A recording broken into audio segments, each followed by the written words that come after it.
इस्लामाबाद में तकरीब खे ख़िताब कंदे वफ़ाक़ी घरू वज़ीर एहसन इक़बाल चयो त 2013 में दहशतगर्दनि पाकिस्तान जो घेरो कयो ऐं हाणे दहशतगर्द पाकिस्तानी रियासत जे घेरे में आहिनि। उनखे ई असुल तब्दीली चयो वेंदो आहे। ये 2013 में पाकिस्तान की शनाख्त बन गई थी।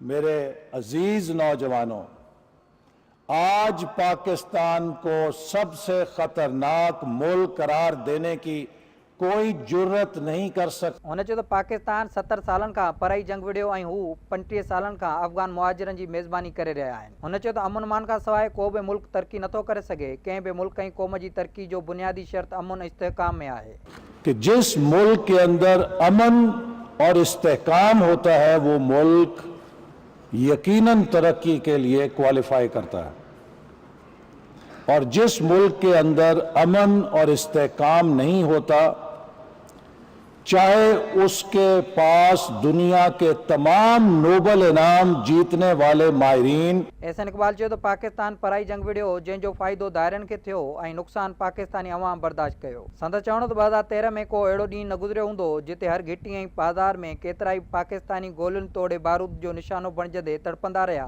हाणे मुल्क अंदर महीना गुज़रण बावजूद को बि अणवंदड़ वाक़ियो पेश नथो अचे। जब इस मुल्क के किसी गली में, मोहल्ले में, बाजार में, किसी मुल्क के खित्ते में दर्जनों पाकिस्तानी गोले बारूद का निशाना बन के अपना खून इस धरती पे नहीं फेंकते थे। संदसि चवणो त हाणे दहशतगर्द पाकिस्तान जी रियासत जे घेरे में आहिनि। फरार थींदड़ दहशतगर्द एकड़ बेकड़ बुज़दिलानी कार्रवायूं करे रहिया आहिनि। वफ़ाक़ी घरू वज़ीर एहसन इक़बाल चयो त दहशतगर्दी सबबि पाकिस्तान अंदरूनी तौर कमज़ोर थियो ऐं मुआशी नुक़सान थियो। सियासी तमाशनि सबबि पाकिस्तान खे ॾुखियाऊं बि पेश आयूं। हुन चयो त पाकिस्तान में अमन अमान जी सूरतहाल बहितर आहे। अॼु पाकिस्तान खे केर बि ख़तरनाक मुल्क करार नथो ॾेई सघे। संदसि चवणो त हाणे दुनिया पाकिस्तान खे उभरंदड़ मईशत करार ॾिए पई। इहा ई असुल तब्दीली आहे। वफ़ाक़ी घरू वज़ीर चयो त क़ौमुनि जी तरक़ी T20 मैच में न पर टेस्ट मैच में आहे। करप्शन जहिड़े नासुर खे बि पाकिस्तान मां ख़त्म करणो आहे। अक्सर मुल्कनि करप्शन बावजूद सियासी इस्तेहकाम ज़रिए तरक्की कई। मेरे नौजवानों, तरक्की T20 का मैच नहीं है, तरक्की कौमों के लिए टेस्ट मैच है।